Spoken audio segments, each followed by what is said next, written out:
Welcome back, folks, to another time-lapse episode of Castle Story. Alright, the time-lapses are still continuing on for another 10-minute episode, just thereabouts, and another lackluster of post-commentary. Now, today, I'm just, okay, did have a bit of a patch-up job to do due to some corruptors trying to actually bury through my tunnels.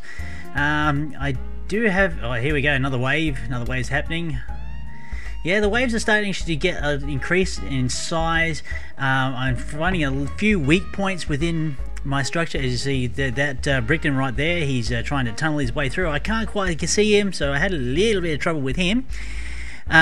Things are starting to come a cropper, so I managed to defend that one out quite nicely. And also, as the amount of corruptons spawning, the load on my CPU is starting to increase, so I'm starting to drop frames as well. Also, I tried to put logs horizontally off of the stone wall itself.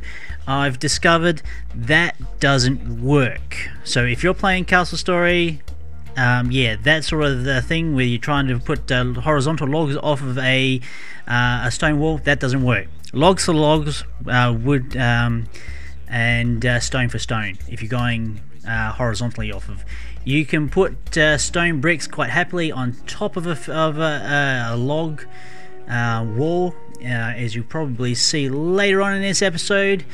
I still has a little bit of trouble. I'm actually starting to, when the waves start coming through, is to recall all my workers, so they're in at the crystal, all nice and safe, so I don't lose any more. Considering that the amount of Bricktons you can spawn is, as I think, is time based. So, but you've got to really manage how many workers you've got, how many fighters you've got, how many archers you have, and see how you go from there. Now, the pathing I'm trying to do here, it does kind of work and kind of doesn't. But yeah, the choke point where the log fence is happening, that is actually a good strategic move, and it works rather well. I got to patch that hole up too. Alright, let's see, where are we at? A little bit more light about the place. I'm getting to the stage where yeah, the catapults, I do actually try and play around with that a little bit more. Once they start introducing corruptons that basically hang back and start lobbing pretty much stones at my walls, that's when catapults are really going to come into their own, with the stationary targets outside of the castle walls. So that's pretty much where I can see catapults coming in. So probably not going to be coming in anytime soon. Probably going to be an update at some point or another, or maybe when you get to the wave 100 or something and your computer totally melts down, then they start throwing big stuff at you. But currently, with these tiny little corruptons, I can quite happily defend off most waves, especially when I go have developed choke points. Keep them down to one specific area. My knight type Bricktons that I've got around the choke point, they do their job quite admirably. Alright, so I think that's about enough of me waffling on. Just remember, yeah, check out all the rest of my stuff. Also, I've released, or started to re-release episodes. I pre-record episodes to Dead Space, the action let's play that I've been doing. It hasn't really got that much good response on this channel, so I'm moving that over to Raytek's Action RPG. It's a channel just devoted to action games, RPG games, and I'm pretty much concentrating on keeping those two genres pretty much separate. Here you've got RTS / building type games for your Timber and Stone, your Castle Story, Game of Dwarfs to a lesser extent, but I'm not entirely sure what I'll be replacing Game of Dwarfs when that actually finishes. I'm probably foresee Game of Dwarfs finishing in about 2 2 weeks or so, depending on how long the actual level takes me to do.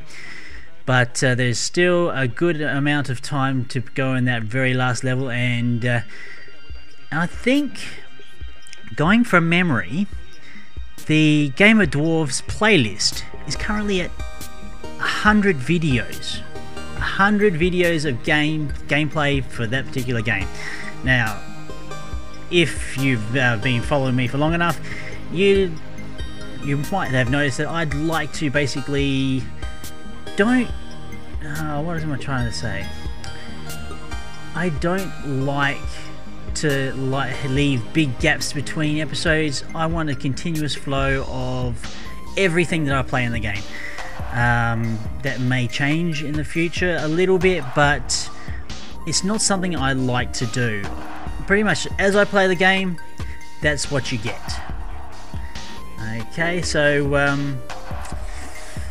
yeah, I tend to don't edit out a lot of things. So you get longer videos, you get more of me waffling on. And yeah, I'm sorry guys, I'm just really just talking about stuff nowadays. But this is pretty much why I don't do post commentaries. So I wouldn't be surprised if not many people actually stick around to actually listen to me waffle on, or even just turn it off and the audio and just watch the time lapse.